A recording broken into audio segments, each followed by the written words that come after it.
Okay guys, तो आज के सेशन में हम लोग डिस्कस करेंगे एक बहुत इंपॉर्टेंट टॉपिक जावा में, और वो है एरे। एरे क्या होता है आज के सेशन में बहुत ही डिटेल में हम डिस्कस करेंगे।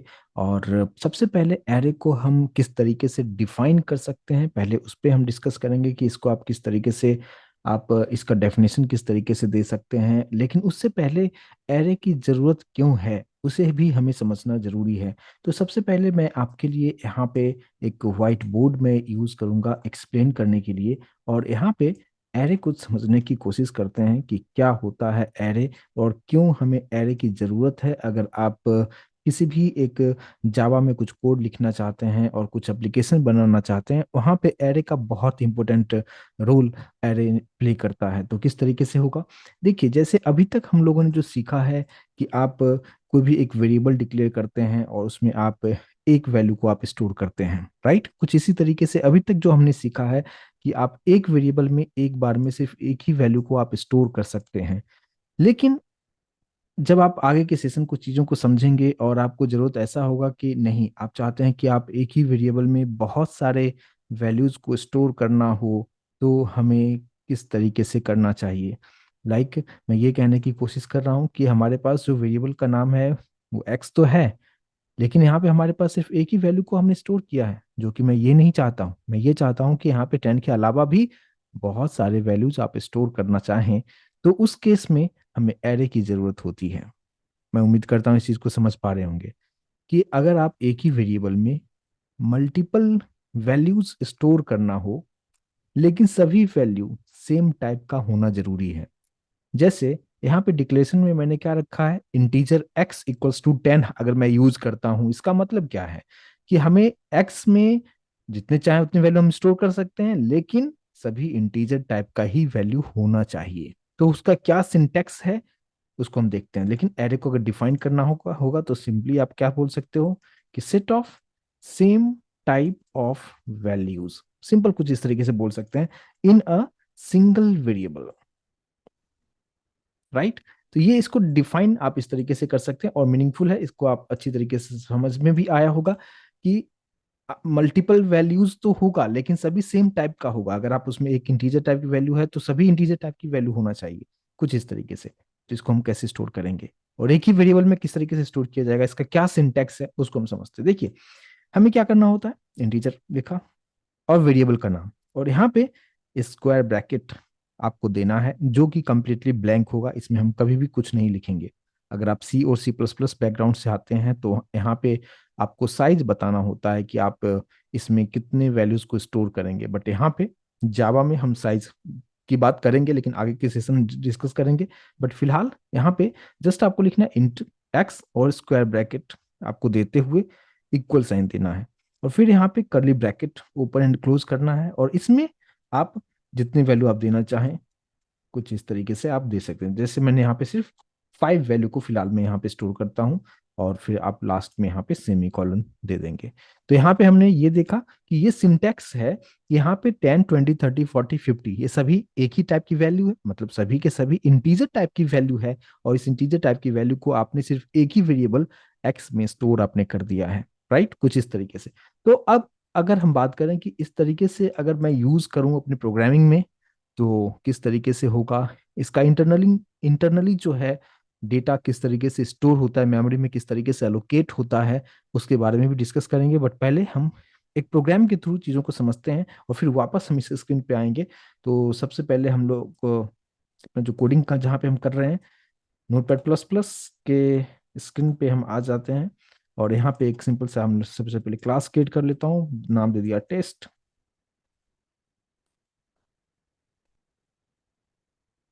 मेन मेथड ऐड कर देते हैं,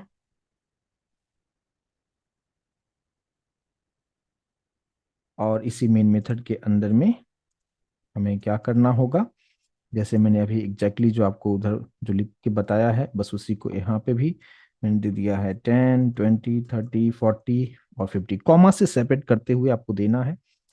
अब अगर आपसे ये पूछा जाए कि चलो ठीक है, आपने सभी वैल्यू को आपने एक्स में तो स्टोर कर दिया है और एक्स के सामने ये सिंबल देना जरूरी है, और फिर आप यहाँ पे एक्स को अगर आप प्रिंट करते हो तो आउटपुट क्या होना चाहिए, ये आप आपको पूछा जाए तो आप किस तरीके से इसको आंसर करेंगे? तो सोचिए और बताने की कोशिश कीजिए क्या हो सकता है यहाँ पे।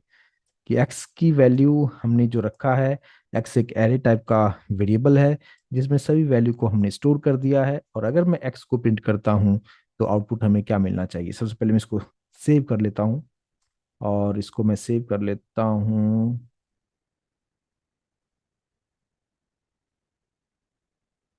डी ड्राइव में एक फोल्डर बना देता हूँ, array1 नाम से एक फोल्डर क्रिएट कर दिया, और यहाँ पे इसका नाम मैं देता हूँ कि क्लास का नाम क्या है, टेस्ट। तो फिलहाल हम लोग यहाँ पे रखते हैं टेस्ट एक्सटेंशन डॉट जावा। ठीक है, चलिए इसको हम कंपाइल करते हैं, और मैं उम्मीद करता हूँ कि आप लोगों ने आंसर कुछ सोचा होगा कि क्या यहाँ पे आना चाहिए। तो हमने प्रोग्राम को सेव किया हुआ है कहाँ पे? डी ड्राइव में। तो डी कोलन, और ये array1 फोल्डर में हमने स्टोर किया हुआ है, और इसको हम कंपाइल करेंगे जावा सी, और क्लास का नाम है हमारे पास टेस्ट डॉट जावा। जैसे हम एंटर यहाँ पे करेंगे तो आप देखेंगे कि इंटरनली क्या सब चीज़ें होता है, आप अच्छी तरीके से समझते हैं। यहाँ पे जो है कंपाइल सक्सेसफुली तरीके से कंपाइल हो चुका है। अब बात करते हैं रन करने के लिए। यहाँ पे मैंने लिखा जावा और टेस्ट, तो जैसे मैं एंटर करता हूँ आप देखेंगे कि एक अलग ही तरीके से आउटपुट आ रहा है, राइट। तो यहाँ पे ये जो आउटपुट आ रहा है, क्योंकि आपके मन में चल रहा था कि हो सकता है कि सभी के सभी वैल्यू प्रिंट करके आपको दे दे, जो कि नहीं दिया है। यहाँ पे कुछ अलग ही तरीके से आउटपुट आपको देखने को आपको मिला, और वो क्या है कि स्क्वायर ब्रैकेट सबसे पहले लिखा है, जो कि ओपनिंग स्क्वायर ब्रैकेट है, जो कि एक ही है। उसके बाद आई है, उसके बाद एट द रेट, और कुछ यहाँ पे नंबर्स भी हैं, और इसमें अल्फाबेट भी इसमें इंक्लूड है। तो यहाँ पे ये किस तरीके से आया, तो इसको मैं आपको बताऊं कि ये कंप्लीटली क्लास के बारे में इंफॉर्मेशन दे रहा है कि आपने ये सभी वैल्यूज स्टोर आपने किया है वो कौन से टाइप की है। तो ऑब्वियस सी बात है इंटीजर टाइप की है, तो उस इंटीजर को इंडिकेट कर रहा है ये आई। और सबसे पहले यहाँ पे जो आप देख रहे हैं सबसे फर्स्ट में जो स्क्वायर ब्रैकेट है, ये इंडिकेट करता है कि एरे टाइप की वैल्यू है, और आई मतलब इंटीजर टाइप की वैल्यू को आप स्टोर कर रहे हैं, और ये उसका हैक्स वैल्यू है जो कि रैंडमली चेंज भी होता है। तो ये चीज आपको समझने की जरूरत है। तो मैं उम्मीद करता हूँ कि इसको आप समझ पाए होंगे कि आप ये इस तरीके से कभी भी इंटरव्यू में अगर आपसे क्वेश्चंस पूछे जाए तो आप डायरेक्टली आप ये मत बता दीजिए कि एक्स का मतलब 10 20 30 40 50, बिल्कुल ऐसा नहीं होगा। और अभी अभी मैंने आपको बताया कि यहाँ पे क्या आंसर होना चाहिए।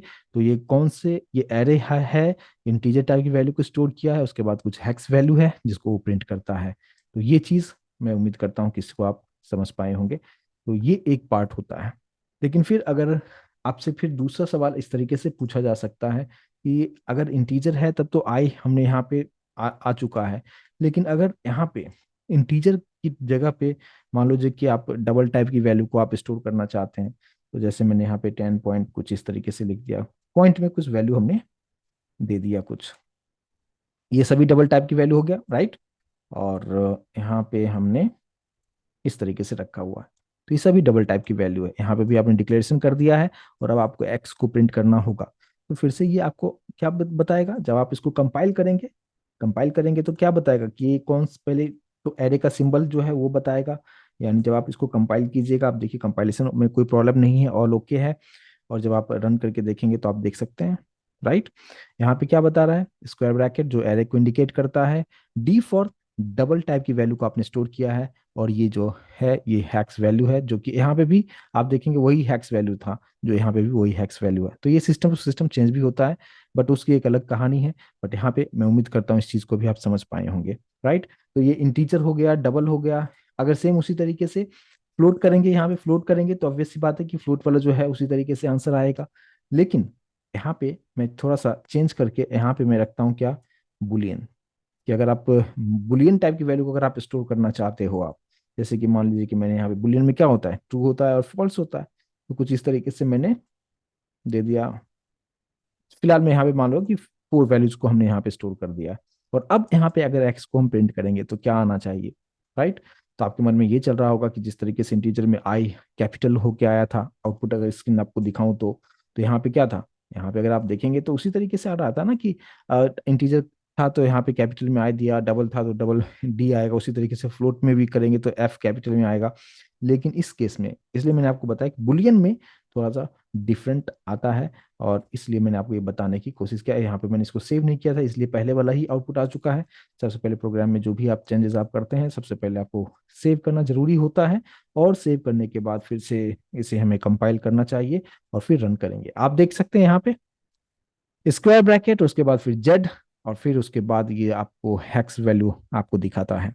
तो ये भी आपको इंटरव्यू वाला क्वेश्चन है, तो इस बात पे भी आप फोकस्ड होकर रहिए कि जेड जो है वो इंडिकेट करता है कि आप जो है जो वैल्यू आप स्टोर कर रहे हो इस एक्स में, वो बुलियन में है, तो बुलियन के लिए जेड यहाँ पे यूज किया जाता है।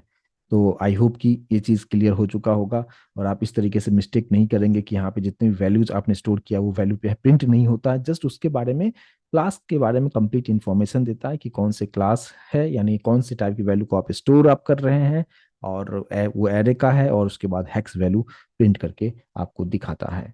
राइट, तो ये चीज मैं उम्मीद करता हूँ कि इन तीनों पार्ट को आप अच्छी तरीके से समझ पाए होंगे।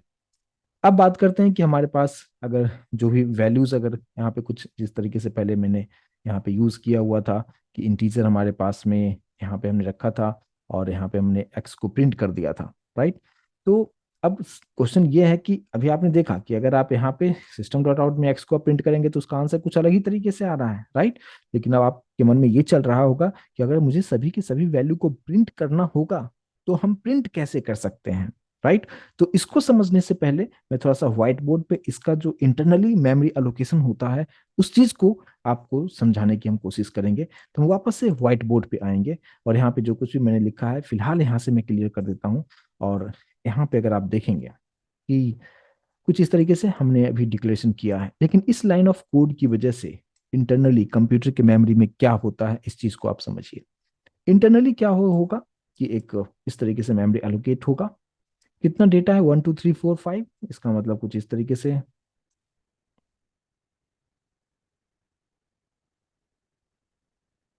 ठीक है, कुछ इस तरीके से यहाँ पे 1 2 3 4 5 सेल यहाँ पे बन जाएगा इंटरनली। और वेरिएबल का नाम क्या है, वेरिएबल का नाम है एक्स।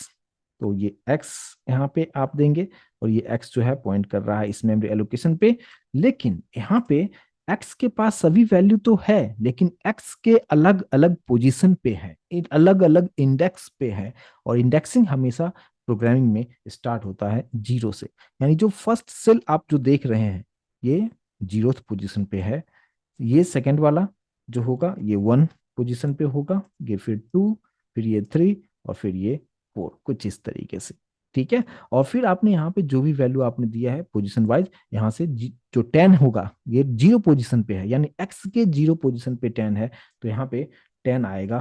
फिर यहाँ पे 20 30 और 40 और 50, कुछ इस तरीके से। तो इस लाइन को आप जब कोडिंग में लिखते हैं तो कंप्यूटर के अंदर इंटरनली जो है कुछ इस तरीके से चीजें इंटरनली होता है। तो आपसे कुछ इस तरीके से भी पूछा जा सकता है, तो इसको प्रॉपर तरीके से आपको पता होना चाहिए कि इंटरनली जो है एक्स में जो वेरिएबल हमने एक एरे वेरिएबल डिक्लेयर किया उसमें डेटा किस तरीके से स्टोर होता है, इंडेक्सिंग कहाँ से स्टार्ट होता है। और अब यहाँ पे इस तरीके से तो आप समझ में आ गया होगा, लेकिन इसको हम प्रिंट किस तरीके से करेंगे। तो इसके लिए हम वापस से अब हम आएंगे कोडिंग पे, और इस कोडिंग पे हम इस सभी के वैल्यू को हम प्रिंट करने की कोशिश करेंगे कि कैसे इसको किया जा सकता है। सिस्टम डॉट आउट पे अगर आप ऐसे लिखते हो क्या, एक्स और स्क्वायर ब्रैकेट के अंदर में आपको देना है ये इंडेक्स देना है कि एक्स जो वेरिएबल है उसके 0 इंडेक्स पे कौन सा डेटा है।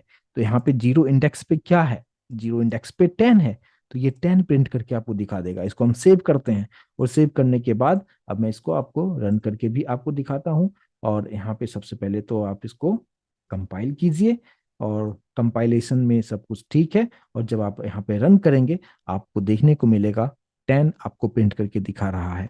तो अगर मुझे सभी वैल्यू, यानी 5 वैल्यूज फिलहाल है, तो मैं सभी 5 वैल्यूज को प्रिंट करना चाहूँ तो मैं कुछ इस तरीके से 5 टाइम्स सबको कुछ इस तरीके से रख दिया है, प्रिंट कर दिया है, और यहाँ पे लिखेंगे 1, यहाँ पे 2, खाली इंडेक्स को मैं चेंज कर रहा हूँ, बाकी सब कुछ सेम उसी तरीके से। तो एक्स ऑफ 0 मतलब 10 है, एक्स ऑफ 1 मीन्स 20 है।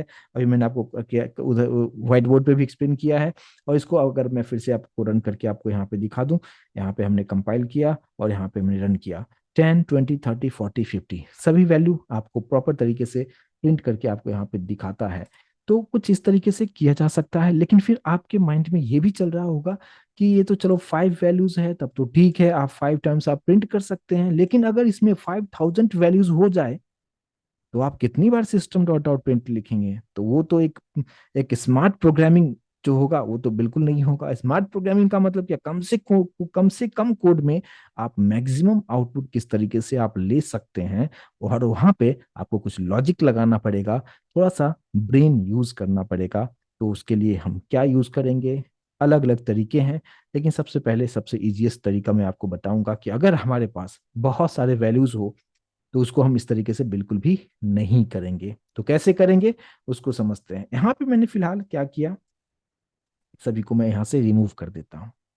अभी आप देखेंगे कि सभी वैल्यू एक्स के पास में है, अलग अलग इंडेक्स पे है, अलग अलग उसके पोजीशन पे स्टोर्ड है। यहाँ पे एक आता है इटरेटिव स्टेटमेंट के अंदर में इनहेंस फॉर लूप जिसको कहते हैं, या फॉर ईच लूप भी उसको हम कहते हैं, राइट।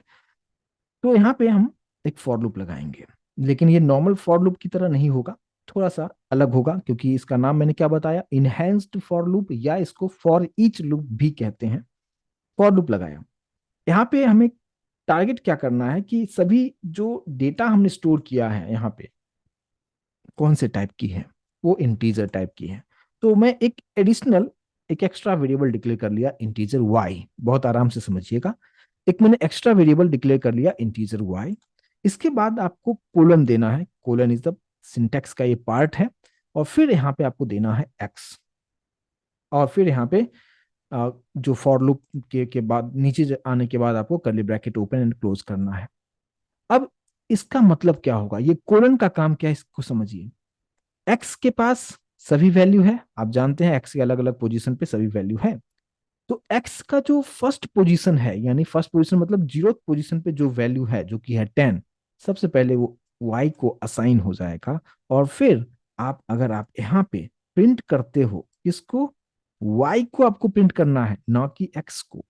ठीक है, मीन्स एक्स के पास जो जीरो पोजीशन पे जो भी वैल्यू है, अभी के केस में 10 है, तो 10 क्या होगा, वाई में असाइन होगा। और फिर आप यहाँ पे वाई को प्रिंट कर रहे हैं, तो यहाँ पे 10 प्रिंट हो जाएगा। लेकिन ये लूप में है, तो एक्स के पास जितने भी वैल्यूज है 1 बाई 1 वाई में आता जाएगा और प्रिंट करता जाएगा। मीन्स एक्स के पास पहले 10 था, 10 वाई में आया, प्रिंट कर गया। फिर दूसरा वैल्यू क्या है, 20, 20 फिर एक्स से वाई में आएगा, प्रिंट करेगा। फिर है 30, एक्स की वैल्यू 30 है, फिर 30 वाई में आएगा और प्रिंट करते जाएगा। कब तक ये प्रोसेस चलता जाएगा, जब तक कि ये वैल्यू पूरा खत्म नहीं होता है, तब तक ये प्रोसेस रिपीट होता रहेगा, क्योंकि हमने लूप यूज किया हुआ है, राइट। तो इस तरीके से आप यहाँ पे काम कर सकते हो। तो आपका काम बहुत ही आसान कर देता है कि यहाँ पे 2 वैल्यू हो या 2000 वैल्यू हो, कितना भी वैल्यू हो, कितना इजी तरीके से सभी वैल्यू को आप प्रिंट कर सकते हैं यूजिंग इनहेंस फॉर लूप, या इसको हम फॉर ईच लूप भी कहते हैं। इसको हम सेव करके मैं आपको रन करके भी इसका आउटपुट भी आपको दिखा दूं। तो अगर आप यहाँ पे देखेंगे, इस प्रोग्राम को हमने सबसे पहले कंपाइल करते हैं, और कंपाइलेशन के बाद आप देखेंगे सब कुछ ठीक है। अब आप इसको रन करके देखिए, आप देख पाएंगे 10, 20, 30, 40, 50 प्रॉपर तरीके से आपको डिस्प्ले करके दिखा रहा है, और काम आपका काफी आसान कर रहा है। लास्ट केस में हमने क्या देखा था कि 5 times system dot out print लिखा था, जो कि एक कम्प्लेक्स प्रोग्रामिंग था। लेकिन यहाँ पे एक स्मार्टली तरीके से इस चीज को आप प्रिंट कर सकते हैं। जैसे कि मान लीजिए कि यहाँ पे और भी वैल्यूज को आप ऐड कर दीजिए। यहाँ पे कुछ और वैल्यूज को मैंने यहाँ पे ऐड कर दिया, कुछ इस तरीके से। ठीक है, बहुत सारे वैल्यूज, फॉर एग्जाम्पल इतना वैल्यूज हमने रख दिया, और इस सभी वैल्यू को आपको प्रिंट करना है। तो यहाँ पे आपका काम देखिए कितना आसान हो चुका है ना। यहाँ पे क्या करेंगे कि इसको सबसे पहले कंपाइल कर लीजिए, और कंपाइलेशन के बाद सब कुछ ठीक है, इसको रन करके देखिए, प्रॉपर तरीके से सभी डेटा आपको प्रिंट करके दिखाता है। यानी एक्स के पास जितने भी वैल्यूज था 1 बाई 1 वाई में आते जाएगा और प्रिंट करते जाएगा, और ये प्रोसेस चलता रहेगा कब तक, जब तक कि ये पूरा वैल्यू कंप्लीट नहीं होता है, तब तक ये काम आपके लिए करता चला जाता है। मैं उम्मीद करता हूँ इस चीज को समझ पाए होंगे। अब मूव करते हैं नेक्स्ट पार्ट पे। कभी कभी आपसे ऐसा रिक्वायरमेंट होता है क्या, कि जैसे मान लो कि स्टूडेंट्स का बहुत सारे मार्क्स हैं, कुछ इस तरीके से मार्क्स को आपने स्टोर कर दिया, और आपको सभी का एग्रीगेट निकालना है, टोटल कितना मार्क्स आया है, या जितने भी नंबर्स अभी हमारे पास में यहाँ पे जितने भी हैं, ये तो हमने डिस्प्ले तो कर लिया, बहुत ही आराम से डिस्प्ले कर लिया। लेकिन अब आपसे कहा गया कि जितने भी आप डिस्प्ले कर रहे हो नंबर्स को, आप क्या कीजिए कि सभी का एडिशन भी आप फाइंड करके आप दिखा दीजिए। राइट, एडिशन भी करना है, डिस्प्ले तो करना है, लेकिन सभी का एडिशन भी परफॉर्म करना है with the help of array. तो यहाँ पे हम कैसे काम करेंगे, तो देखिए बहुत ही इजी तरीके से इसको किया जा सकता है।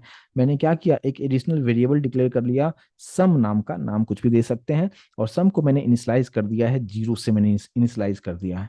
और ये जो मैं प्रिंट कर रहा हूँ, इसी के जस्ट नीचे यहाँ पे आएंगे, और यहाँ पे मैंने क्या लिखा, sum equals to sum plus Y.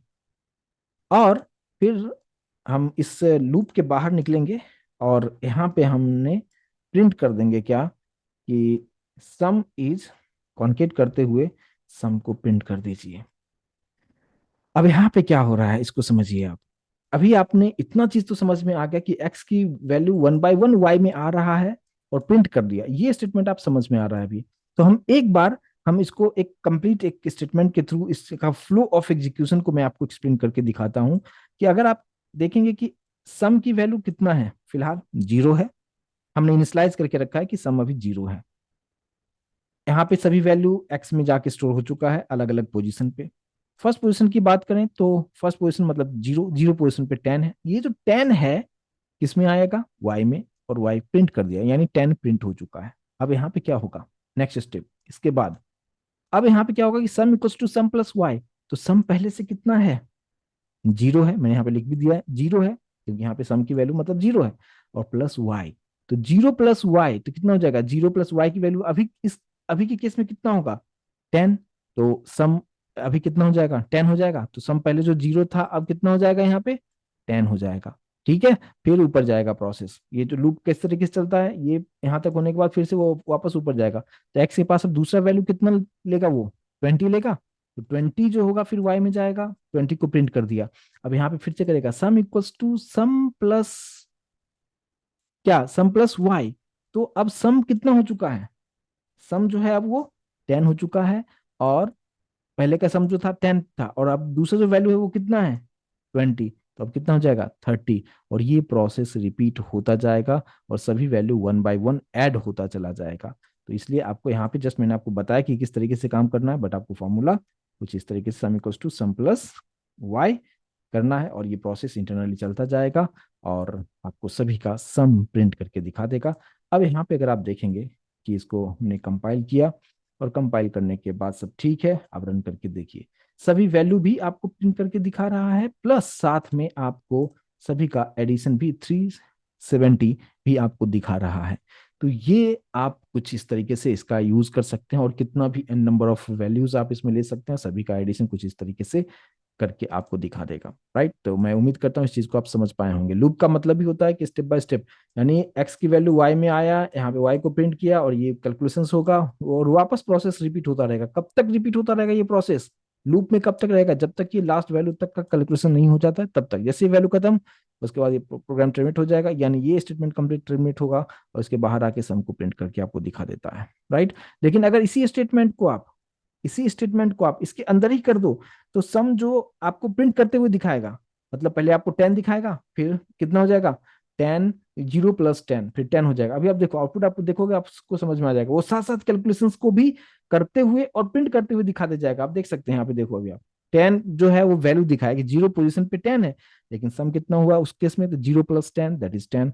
अब 20 दिखाया, सेकंड जो वैल्यू था 1 पोजीशन पे 20 था, अब सम कितना हो जाएगा, सम इज 30, यानी 10 + 20 वो ऐड कर लिया, और इस तरीके से ऐड करते करते करते करते यहाँ पे लास्ट में आपको 370 आपको दिखा रहा है। इसलिए हर बार सम को मुझे नहीं प्रिंट करना था, इसलिए मैंने क्या किया था, इस सम को अंदर नहीं रखा था, बाहर रखा था। मैंने बोला कि देखो कैलकुलेशंस कर करके आप सम में रखते चलो, और लास्ट में हम सम को यहाँ पे प्रिंट कर देंगे, ताकि आपको कैलकुलेशंस देखने में अच्छा लगे। हर बार वो कैलकुलेशंस करके आपको प्रिंट करके नहीं दिखाए, लास्ट में आप चाहते हो डायरेक्टली दिखाए, तो कुछ इस तरीके से आप इसका यूज कर सकते हैं।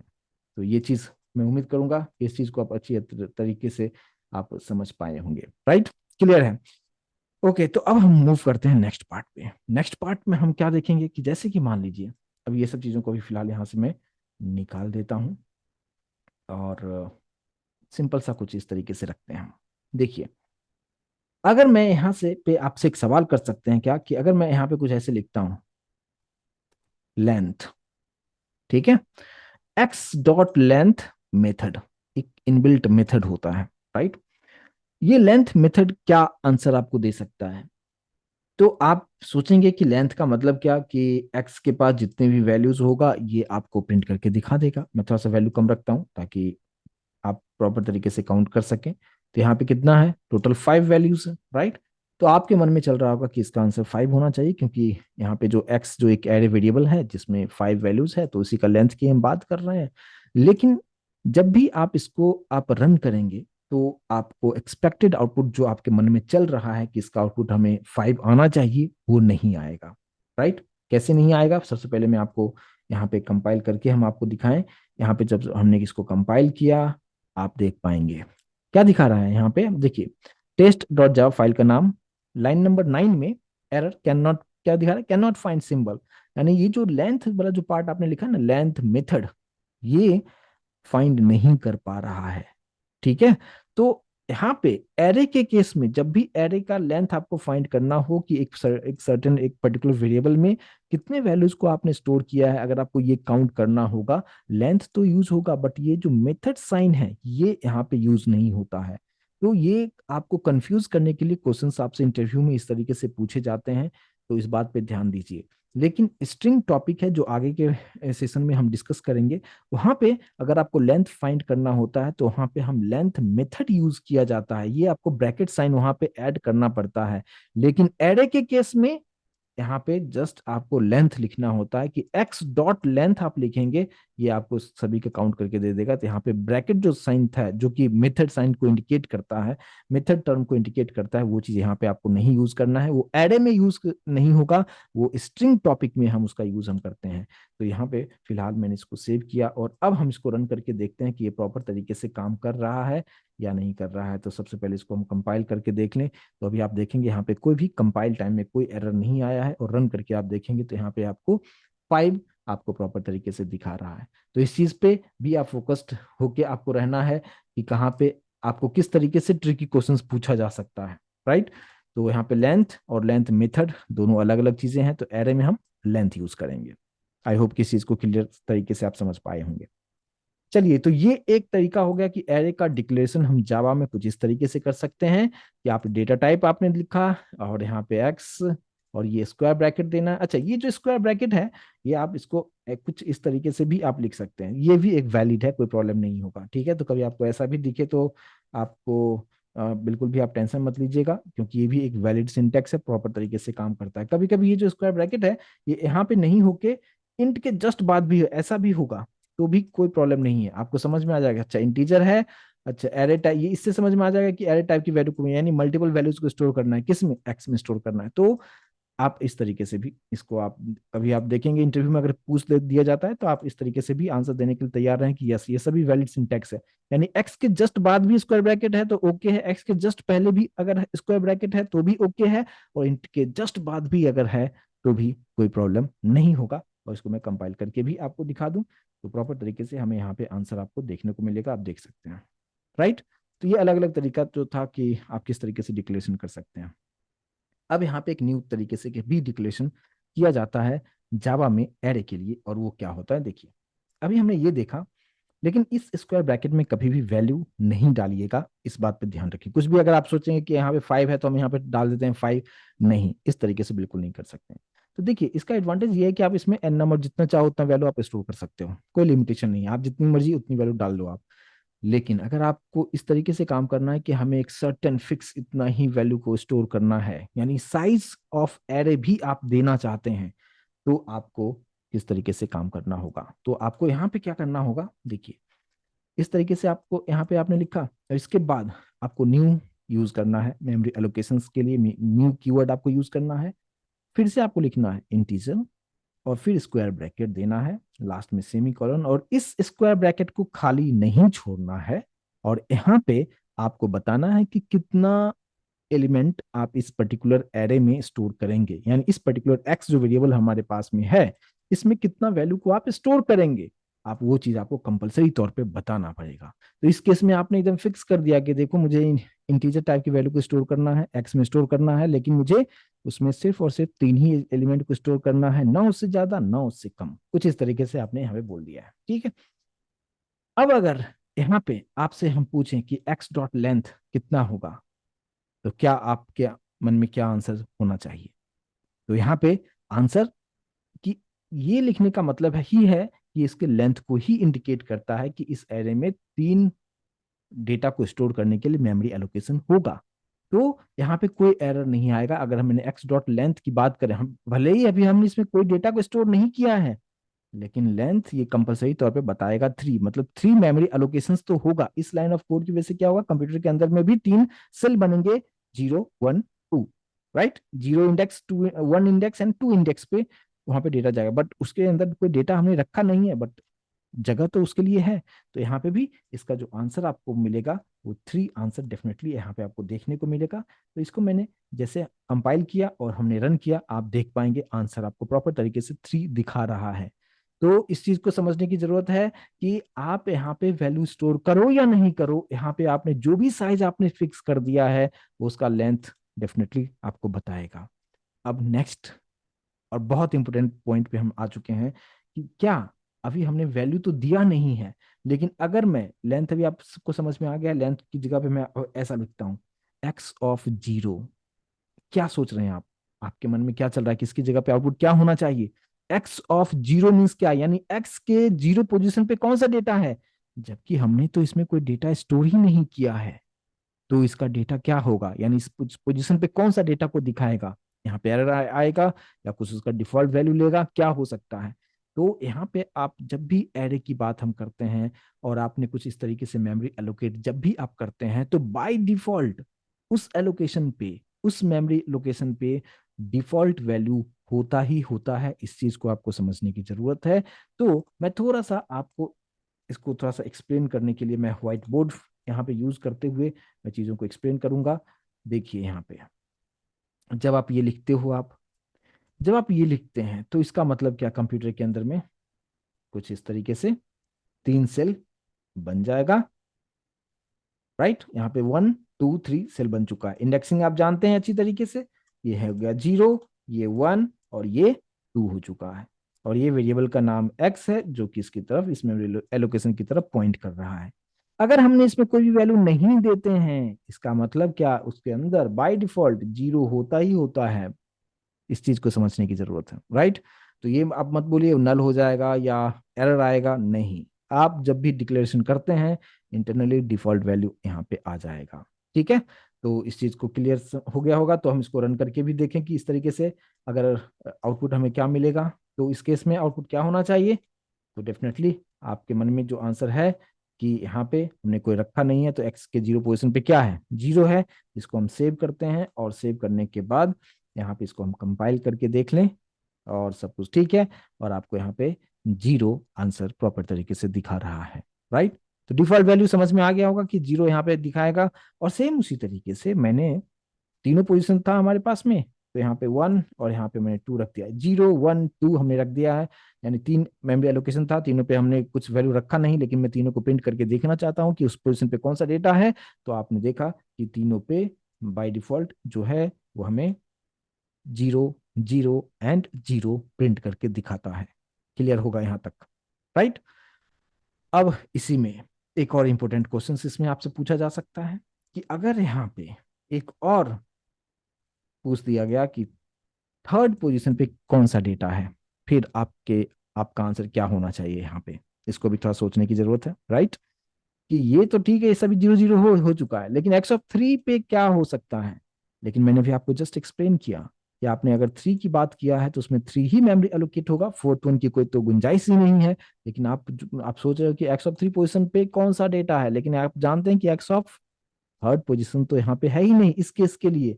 यानी यहाँ पे जो मैंने व्हाइट बोर्ड पे जो आपको एक्सप्लेन किया था, क्या कि आप ये जब आप लिखते हैं तो इंटरनली कंप्यूटर के अंदर में कुछ इस तरीके से बनेगा, लेकिन आप बोल रहे हो कि x(3), तो x(3) तो है ही नहीं ना। यहाँ पे x(3) पोजीशन के लिए कोई यहाँ पे सेल ही नहीं, कोई मेमोरी एलोकेट ही नहीं हुआ है। इसका मतलब यहाँ पे प्रॉब्लम क्रिएट करेगा, और वो प्रॉब्लम क्या होगा। तो इसलिए यहाँ पे हम लोग वापस से आते हैं और इसको मैं आपको कंपाइल करके आपको दिखाने की कोशिश हम करते हैं। देखिए यहाँ पे हम लोग कमांड प्रॉम्प्ट पे आ जाते हैं, और जब आप कंपाइल करेंगे, कंपाइल टाइम में कोई एरर आपको नहीं दिखाता है। इस बात पे भी ध्यान देना है कि यहाँ पे कोई कंपाइल टाइम एरर नहीं दिखा है, लेकिन जब आप रन करते जाओगे तो भी आपको एरर नहीं दिखाया। क्यों नहीं दिखाया? क्योंकि हमने जो भी ये जो चीजें ऐड किया था इसके बाद मैंने सेव नहीं किया था, इसलिए हमें कंट्रोल एस करना होगा। सेव किया और सेव करने के बाद हम फिर से हम कंपाइल करेंगे, सब कुछ ठीक है और रन करेंगे। आप देख सकते हो तीनों वैल्यू दिखा दिया 0 0 0, लेकिन जो हमने लाइन नंबर जो 12 था, 12 लाइन नंबर में जो ये मैंने लिखा था x(3), उसकी वजह से आपको यहाँ पे क्या दिखाता है कि यहाँ पे array index out of bound exception, third जो आप लिखे हो वो आउट ऑफ बाउंड्रीज है, आउट ऑफ लेंथ है, थर्ड पोजीशन उसके पास है ही नहीं, तो इसलिए ये आपको कंपाइल टाइम में नहीं रन टाइम में एरर दिखाता है। ये भी आपसे क्वेश्चंस पूछे जाते हैं। राइट, क्लियर होगा? तो इस बात पे आपको ध्यान देना है। तो ये चीज क्लियर हो चुका है। अब हम बात करते हैं कि ये जो साइज की जो बात करते हैं कि इसके अंदर में आप यहाँ पे जो लिखते हैं वो साइज को इंडिकेट करता है कि आप कितना एलिमेंट को आप स्टोर कर सकते हैं। तो इसका भी एक रूल होता है। अब उस रूल को समझते हैं, साइज के बारे में समझने की कोशिश करते हैं। कि यहाँ पे जैसे मैंने 3 लिखा है तो आपको समझ में आ गया कि इसका जो लेंथ होगा वो कितना होगा, जैसे मैंने अभी प्रिंट भी करके आपको दिखाया था। ठीक है, इसका आउटपुट हमें कितना मिलेगा? 3 मिलेगा। अभी जस्ट हमने रन करके देखा था इसको। लेकिन अगर मैं क्या यहाँ पे ऐसे लिख सकता हूँ क्या? ऐसा लिख सकता हूँ क्या? जस्ट मैंने क्या लिखा, ए लिखा है। ये पॉसिबल है क्या? और ये क्या, ए क्या है? एक कैरेक्टर है। तो यहाँ पे मैक्सिमम स्टूडेंट्स यहाँ पे मिस्टेक करते हैं। वो समझते हैं कि हमें तो नंबर देना है, ए कैसे नंबर को इंडिकेट करेगा? लेकिन यहाँ पे एरर आपको बिल्कुल नहीं दिखाएगा। ए जो है ये कौन से यूनिकोड नंबर को इंडिकेट करता है? जैसे होता है ना कि अगर आप अल्फाबेट में आप आपके कीबोर्ड में जितने भी कीज हैं सभी का एक फिक्स नंबर होता है। जैसे आप ए से आप जेड की अगर हम बात करते हैं, राइट, तो यहाँ पे ए का जो नंबर होता है वो इंटरनली 65 होता है। बी का, कैपिटल बी की बात करें तो 66 होता है। इस तरीके से 90 तक जाता है। यानी कैपिटल ए के लिए हो जाएगा 65, कैपिटल बी के लिए 66, इस तरीके से आगे तक 90 तक जाते रहता है। उसी तरीके से स्मॉल ए की बात करें तो 97 से लेके 122 तक जाता है। तो यहाँ पे क्या होता है कि अगर आपने क्या लिखा कि यहाँ पे आपने सिर्फ ए लिखा है यानी कैरेक्टर लिखा है, तो इंटरनली ये टाइपकास्ट होता है। टाइपकास्ट ऑलरेडी हम लोग डिस्कस कर चुके हैं, राइट। तो टाइपकास्ट होके ये क्या करेगा, ये इंटरनली कन्वर्ट हो जाएगा, किसमें? इंटीजर में कन्वर्ट हो जाएगा। और ये कौन से नंबर को प्रेजेंट करता है? 65। तो अगर आप इसको प्रिंट करके देखेंगे तो यहाँ पे आपको बताएगा कि इस एक्स में जो कि एरे टाइप की जो वेरिएबल एक्स है उसमें इसका जो साइज होगा वो कितना होगा? 65 होगा, राइट। तो अभी अगर आप इसको कंपाइल करके आप देखेंगे तो यहाँ पे आपको कोई भी एरर तो नहीं दिखाना चाहिए। और यहाँ पे आप देखिए कंपाइल हमने किया है, सब कुछ ठीक है, और रन करके हमने देखा 65 प्रॉपर तरीके से आंसर आपको करके दिखा रहा है। मैं उम्मीद करता हूँ इस चीज को समझ पाए होंगे। और ये बहुत इंपॉर्टेंट पॉइंट होता है इंटरव्यू में, तो डेफिनेटली आपसे इस तरीके से क्वेश्चन पूछे जा सकते हैं, क्योंकि आपको कंफ्यूज करने के लिए वो हर चीजें वहां पे किया जा सकता है। तो इस तरीके से आपको बताना है कि यस, कैरेक्टर भी आप यहाँ पे लिख सकते हो, कोई प्रॉब्लम नहीं है, वो इंटरनली टाइपकास्ट होके प्रिंट कर देता है। ठीक है, ये एक पार्ट हो गया। दूसरा पार्ट ऐसा भी आपको लिखा जा सकता है क्या कि जैसे मान लीजिए कि मैंने यहाँ पे लिख दिया, कुछ भी लिख दिया 12.78। अब ये जो लिखा है, क्योंकि साइज की जब भी बात करें, लेंथ की जब भी बात करें, तो सेल जो बनेगा वो पॉइंट में थोड़ी ना होगा, राइट। तो यहाँ पे क्या हो सकता है? तो जब भी आप इस तरीके से करने की कोशिश करेंगे तो ये आपको क्या बताएगा? 12.78 अगर आप लिखते हैं तो कंपाइल टाइम में आपको एरर दिखाए, क्योंकि आपने इंटीजर की बात कर रहे हो, लेकिन आप यहाँ पे क्या लिख रहे हो? आप एक डबल टाइप की वैल्यूज को आप लिख रहे हो। ठीक है, तो इस केस में अगर आप डायरेक्टली अगर आप इस तरीके से लिखोगे और आप कंपाइल करेंगे, कीजिएगा, तो आपको डेफिनेटली कंपाइल टाइम में ही एरर दिखाएगा। और एरर क्या है? Possible logic conversion from double two int, जिसके बारे में ऑलरेडी हम टाइपकास्ट टॉपिक में काफी डिटेल में डिस्कस कर चुके हैं, राइट। ये डबल की वैल्यू जो है इंटीजर में हम स्टोर नहीं करवा सकते हैं, यानी इम्प्लिसिट टाइपकास्ट नहीं होगा। लेकिन आप यहाँ पे एक्सप्लिसिट टाइपकास्ट तो कर सकते हो। एक्सप्लिसिट टाइपकास्ट मतलब क्या? जो प्रोग्रामर खुद कर सकते हैं। तो हम क्या कैसे करते हैं? अगर टाइपकास्ट अगर आपने अच्छी तरीके से टॉपिक समझे हो तो यहाँ पे आपको जस्ट ब्रैकेट में आप क्या लिख देंगे? इंट। तो ये जो 12.78 जो डबल टाइप की वैल्यू है, बिकॉज ऑफ इम्प्लिसिट नहीं एक्सप्लिसिट टाइपकास्ट की वजह से वो कन्वर्ट हो जाएगा इंटीजर में, और फिर प्रॉपर तरीके से प्रिंट करके आपको दिखाएगा। तो अब आप यहाँ पे देखेंगे सेम प्रोग्राम को, यहाँ पे जब आप कंपाइल कीजिएगा और आप रन करके देखिएगा, आपको प्रॉपर तरीके से 12 दिखा रहा है। तो ये होता है, आपको साइज की कहानी के बारे में आपको बता रहा हूँ। सेम उसी तरीके से अगर यहाँ पे कभी कभी आपसे ऐसा भी लिखा रहेगा, यहाँ पे इंट भी लिखा है और यहाँ मान लो एफ लिख दिया, इसका मतलब क्या, ये फ्लोट टाइप की वैल्यू हो गया, लेकिन फ्लोट टाइप की वैल्यू को हमने किस में कन्वर्ट कर दिया, इंटीजर में कन्वर्ट कर दिया, और फिर यहाँ पे हम यूज कर सकते हैं। तो ये सब मुमकिन क्वेश्चंस हैं, और जो कि थोड़ा सा ट्रिकी भी होता है। तो इस चीज को आपको इस तरीके से आंसर करने की जरूरत है, राइट। तो आप यहाँ पे भी देखेंगे 12 प्रॉपर तरीके से आंसर आपको करके दिखाता है, और कुछ इस तरीके से मैं उम्मीद करता हूँ इसको आप समझ पाए होंगे। अब आप देखिए, मैं आपको एक रूल आपको बताऊं कि साइज में जो आप, जब भी इंटीजर की जो आप साइज यहाँ पे जो आप लिखते हो आप, वो किस किस चीज में आप दे सकते हैं। तो वो मैं यहाँ पे बता दूं कि जो लेंथ आप जो है, साइज जो है एरे का जो साइज है, आप बाइट में लिख सकते हो, जो बाइट डेटा टाइप आप जानते हैं। शॉर्ट में आप लिख सकते हैं, कैरेक्टर में लिख सकते हैं, और इंटीजर में लिख सकते हैं। ये चारों में मुमकिन है, ये चारों टाइप की वैल्यूज का आप यूज करके आप यहाँ पे आप यूज कर सकते हो। यहाँ पे आप अगर आप देखेंगे 12.78 फ्लोट टाइप की वैल्यू है, लेकिन हमने पहले उसको कन्वर्ट कर लिया है इंटीजर में, और फिर उसको मैं यूज कर रहा हूँ, तो इंटीजर तो वैलिड है। कैरेक्टर के बारे में ऑलरेडी मैंने बताया कि यहाँ पे उसका जो यूनिकोड वैल्यू होगा वो उसका साइज हो जाएगा। शॉर्ट और बाइट सेम उसी तरीके से काम करेगा। तो अगर आपके सामने में ये रखा गया कि एरे का जो लेंथ होता है, जो साइज होता है, आप इसी चार प्रिमिटिव डेटा टाइप में से किसी का भी आप इस्तेमाल कर सकते हैं। तो आपसे ये पूछा जाएगा कि अब आप बताओ कि मैक्सिमम, किसी भी एरे का मैक्सिमम हो कितना वैल्यू को स्टोर कर सकता है। जैसे कि हमने यहाँ पे थ्री, अभी इस केस में क्या रखा, 12 रखा, तो 12 होगा। 12 ही आप उसमें स्टोर कर सकते हैं, लेकिन आपसे ये पूछा गया कि नहीं, यहाँ पे कह रहे में आप बताओ कि कितना मैक्स टू मैक्स कितना वैल्यू को स्टोर कर सकते हैं आप। कुछ तो लिमिट होगा। तो कैसे, क्या कैसे आप लिमिट फाइंड कर सकते हो। तो आप यहाँ पे आप देखेंगे कि जो लाइन नंबर 14 नंबर में जो मैंने लिखा है, मैंने जो कुछ भी यहाँ पे लिखा है चारों, उसमें से सबसे ज्यादा साइज किसका है, बाइट छोटा है, शॉर्ट उससे मतलब शॉर्ट भी छोटा है, कैरेक्टर सबसे बड़ा कौन है, इंटीजर है।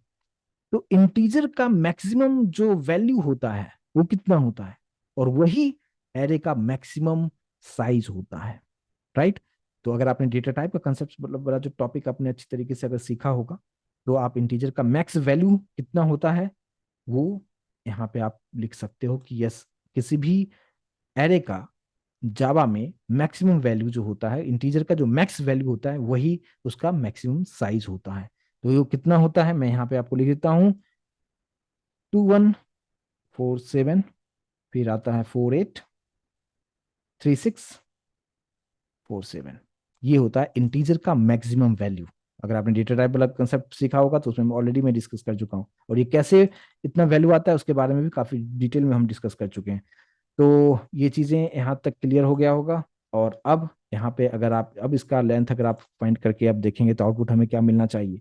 इसको हमने सेव कर दिया, ये मैंने क्या लिखा, इंटीजर का मैक्सिमम वैल्यू हमने यहाँ पे दे दिया है। तो चलिए इसको हम कंपाइल करके देखते हैं। जैसे हम कंपाइल करेंगे, आपको यहाँ पे कोई एरर देखने को नहीं मिलेगा, लेकिन जब आप रन करने जाएंगे तो आपको एक्सेप्शन दिखाएगा, राइट। और एक्सेप्शन क्या है उस चीज पे आप ध्यान दीजिए। एक्सेप्शन ये है, out of memory error, requested array size exceeds virtual machine limit, VM मतलब वर्चुअल मशीन लिमिट। इसका मतलब ये बता रहा है कि ये जो साइज आपने यहाँ पे लिखा है, इसका मतलब क्या, कि कंप्यूटर से ये पर्टिकुलर प्रोग्राम जो है वो बोल रहा है कि मुझे इतना इंडेक्स बना के दो, इतना जगह मुझे चाहिए, लेकिन अनफॉर्चुनेटली मेरे कंप्यूटर में उतना स्पेस नहीं है। तो मेरा जो सिस्टम है उसने मना कर दिया कि नहीं भाई, मेरे पास इतना स्पेस है नहीं, हम आपको इतना नहीं दे सकते हैं। लेकिन अगर आपका कंप्यूटर के पास काफी स्पेस है तो डेफिनेटली ये प्रोग्राम रन होगा। लेकिन मेरे केस में यहाँ पे बता रहा है कि ये आउट ऑफ मेमोरी एरर है, कि जितना ये पर्टिकुलर प्रोग्राम, ये पर्टिकुलर जावा का प्रोग्राम जितना कंप्यूटर से मेमोरी डिमांड कर रहा है उतना इसके पास है ही नहीं। इसलिए ये आपको कंपाइल टाइम में नहीं, रन टाइम में आपको एरर आपको दिखाया, और ये एरर है out of memory error, right. तो ये होता है, मैंने आपको कंप्लीट एरे के साइज के बारे में बताया कि इसमें हम क्या क्या चीजों को रख सकते हैं, यानी बाइट को भी यहाँ पे रख सकते हैं, शॉर्ट को भी रख सकते हैं, ये सभी प्रिमिटिव डेटा टाइप है, कैरेक्टर को भी रख सकते हैं और इंटीजर को भी रख सकते हैं। फ्लोट और डबल रखना हो तो उसको आपको एक्सप्लिसिटली टाइपकास्ट करना होगा, राइट। और ये सभी तरीके से मैंने आपको बताने की कोशिश किया, लेकिन इसमें बहुत सारी चीजें हैं जो कि धीरे धीरे आने वाले सेशन में हम लोग डिस्कस करेंगे। बट उम्मीद करता हूँ कि इतना चीजें आप अच्छी तरीके से समझ पाए होंगे। बट एक चीज और, टाइपकास्ट की अगर हमने बात किया तो थोड़ा सा एक प्रोग्राम और हम यहाँ पे करके देखें, कि जैसे मान लीजिए कि मैंने यहाँ पे डबल लिखा डी, और इसमें हमें डेटा को स्टोर करना है। तो अभी आपको इतना तो क्लियर समझ में आ गया होगा कि अगर मैंने डबल लिखा है इसका मतलब इसमें सभी डबल टाइप की ही वैल्यू को हमें स्टोर करना है, क्योंकि मैंने आपको स्टार्टिंग में ही एरे का डेफिनेशन बताया कि एरे मीन्स क्या है, set of same type of values को हमें स्टोर करना है। लेकिन अगर मैं कुछ ऐसे रखता हूं, यहाँ पे मैंने कर दिया ए, ठीक है, इसके बाद मैंने यहाँ पे लिखा 10.23f, यहाँ पे मैं लिखता हूँ 45.96, और यहाँ पे मैंने लिख दिया 78। क्या ये वैलिड है क्या? और अगर मैं यहाँ पे प्रिंट, अगर सभी की वैल्यू को मैं प्रिंट करने की कोशिश करता हूँ इनहेंस फॉर लूप के थ्रू, इनहेंस फॉर लूप के बारे में भी अभी जस्ट मैं डिस्कस किया, ये डेटा टाइप कौन सा है, डबल। मान लो कि मैं कोई भी एक वेरिएबल ले लिया ए, कोलन मैंने यहाँ पे दे दिया डी, यानी डी का जो भी वैल्यू होगा सभी वन बाय वन ए में आएगा। और यहाँ पे अगर मैं इसको मैं प्रिंट करना चाहता हूँ, इसको प्रिंट करेंगे, ए को प्रिंट करेंगे, राइट, यानी डी के पास जो भी वैल्यू होगा वन बाय वन ए में आएगा, और ए को मैंने प्रिंट कर दिया। क्या ये प्रिंट होगा? इस प्रोग्राम में आपको क्या लग रहा है, एरर है यहाँ या नहीं है? क्योंकि जो डेफिनेशन देखा है उसके अकॉर्डिंगली काम नहीं कर रहा है, फिट नहीं बैठ रहा है। यहाँ पे मैं, मुझे सभी के सभी डबल में होना चाहिए था, लेकिन क्या ये डबल में है क्या? ये कैरेक्टर में हमने रखा हुआ है, सिंगल कोड के अंदर में है। 10.23f यानी ये फ्लोट टाइप की वैल्यू है, ये तो डबल में है। लेकिन 78 क्या डबल में है? नहीं, ये भी कौन से टाइप की वैल्यू हो गया? इंटीजर टाइप की वैल्यू हो गया। तो यहाँ पे सभी अलग अलग टाइप की वैल्यूज को मैं डबल टाइप का जो हमने जो वेरिएबल है डी, उसमें मैं स्टोर करने की कोशिश कर रहा हूँ। तो क्या आपको लग रहा है कि आउटपुट आएगा या नहीं आएगा? तो यहाँ पे बिल्कुल भी आपको मिस्टेक नहीं कीजिए। यहाँ पे अगर आपने टाइप कास्ट कंसेप्ट को अच्छी तरीके से समझे हैं, तो यहाँ पे आपको आंसर बताना चाहिए कि यहाँ पे बिल्कुल भी कोई प्रॉब्लम नहीं होगा, क्योंकि डबल का साइज सबसे बड़ा होता है। यानी कैरेक्टर जो है, कैरेक्टर छोटा साइज है, तो ए जो है वो इंटरनली किस में कन्वर्ट हो जाएगा? ए का मतलब अभी अभी जस्ट मैंने आपको साइज जब एक्सप्लेन करा था, वहां पे भी इस चीज को मैंने एक्सप्लेन किया कि ए का मतलब क्या होता है, 97 होता है। तो 97 स्मॉल ए के लिए 97 होता है, कैपिटल ए के लिए 65 होता है। तो 97 में कन्वर्ट होगा, ठीक है, और डबल में चीजें आ जाएगा। 10.23f ये फ्लोट में है, ये भी डबल में इंटरनली कन्वर्ट होगा। कौन करेगा? कंपाइलर आपके लिए करके देगा, आपको नहीं करना है, जिसको हम इम्प्लिसिट टाइप कास्ट कहते हैं। टाइप कास्टिंग टॉपिक में ऑलरेडी बहुत डिटेल में डिस्कस कर चुके हैं हम लोग। 45.96 ऑलरेडी डबल में है, कोई प्रॉब्लम नहीं है। 78 इंटीजर टाइप की वैल्यू है, इंटरनली कन्वर्ट हो जाएगा किसमें? 78.0 में कन्वर्ट हो जाएगा, ठीक है। लेकिन फाइनली इंटरनली जो है, ये सभी फ्लोट हो या कैरेक्टर हो या इंटीजर हो, सभी इंटरनली पहले कन्वर्ट होगा डबल में, और फिर इसमें जाके डी में स्टोर होगा, और फिर वहां से वैल्यू ए में उठाएगा और एक्स की वैल्यू को यहाँ पे प्रिंट करेगा। अब इसको आप रन करके देखिए। हमने कंपाइल कर दिया है, सब कुछ ठीक है। रन करके देख लीजिए, आप देख सकते हैं आप 97.0, ये 10.22 इस तरीके से दिखा दिया, 45.96, 78.0, ये सभी डबल में ही आपको दिखा रहा है, अलग अलग टाइप का वैल्यू यहाँ पे नहीं है। तो ये आपको ट्रिक करने के लिए सब तरीके से क्वेश्चंस पूछे जा सकते हैं।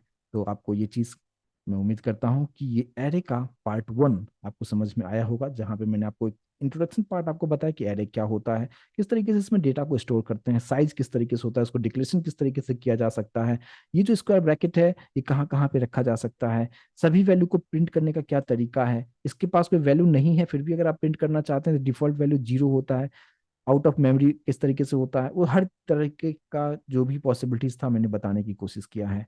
मैं उम्मीद करता हूँ इसको आप समझ पाए होंगे। प्लीज प्रैक्टिस इसको अच्छी तरीके से कीजिए, ताकि नेक्स्ट जो एरे का पार्ट हम देखेंगे उसको आप बेहतर तरीके से समझ पाएंगे। और क्लियर है?